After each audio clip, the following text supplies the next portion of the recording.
Bismillahirrahmanirrahim. Allahu ahad. Allahu samad. Lam yelid ve lam yulad ve lam yekun lehu kufuven ahad. Subhane rabbike rabbil izzati amma yasifun.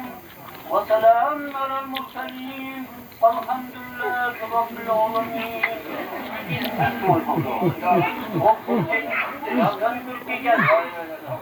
Amin. Çok yaprağımız uzun yolunda, uzun razı yolumuzu, çok anadan avvelin olsun uçan bataları, uçanın muhtaraflar, pazarlarını savunmakta tutun. Bunun geliyor, Bu yaxshi telefon egasi deymasizlar bo'lisi. Yo'q. Nega ona telefonga qattiq qiziqasiz? Ne? Kaç bilmaydi. Bizim hakkımız.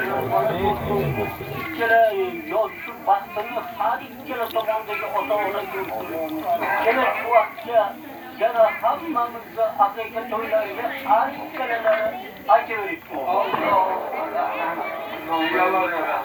Arasındaki şey yalan karşılanıyor. Gidince kızmasızca ayolkalarımızı, erkeklerimizi oynuyor. Onu bana kadar kimse bana. Offsaç, bu kadar ısındır. Saplaşın onu. Ya yedi yok o git. Ya abi tıkıyor bedim. Oybek, Orunboy, Olimboy, Shokirjon ashlar ko'rdim. Ulug'bek. Hazreti Sultan Süleyman.